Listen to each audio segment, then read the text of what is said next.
Well, opposition protesters in Venezuela are gearing up for a new wave of demonstrations on Saturday after nearly 2 weeks of unrest. 8 people have been killed in the protests over food and fuel shortages, as well as rising crime. On Friday, the president, Nicolas Maduro, called for calm across the country.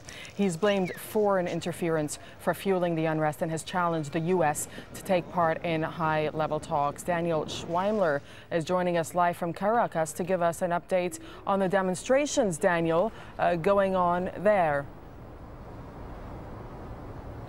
Well, these demonstrations are due to start in the next hour or two. As you say, demonstrations called by the opposition, many of them in support of the jailed opposition leader Leopoldo López. There's also going to be demonstrations called by the government, by women in support of the government at various points around Venezuela. These demonstrations are not due to clash, but at the moment, despite calls from all sides for peaceful protests, for clashes to be subdued, there is anything is possible at this stage. I think the tension is such that anything is indeed possible. Security in the lead up to these elections very, very tight. Certainly here in Caracas, the roads to the airport lined with police and some military. So a great tension in the air. But as I say, despite that, calls for dialogue, calls for people to keep calm and protest peacefully. Daniel, they originally started, as we're reporting, over food and fuel shortages, over the rise in crime rates. Is that still what they're over? I mean, there are reports of the opposition and the demonstrators being somewhat fragmented.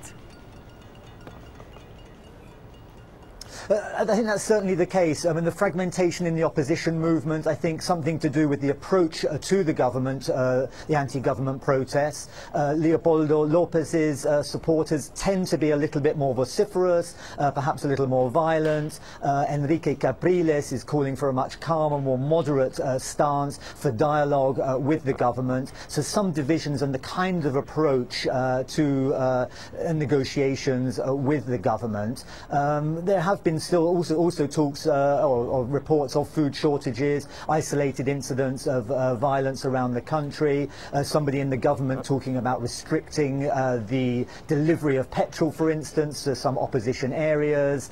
So there's still lots going on here behind the scenes, and this is in the build-up to March the 5th, the first anniversary of the death of Hugo Chavez. So I think people here trying to keep the lid on things, trying to negotiate before that potential flashpoint just a few days away. All right, Daniel, thank you. Daniel Schweimler reporting from Caracas in Venezuela.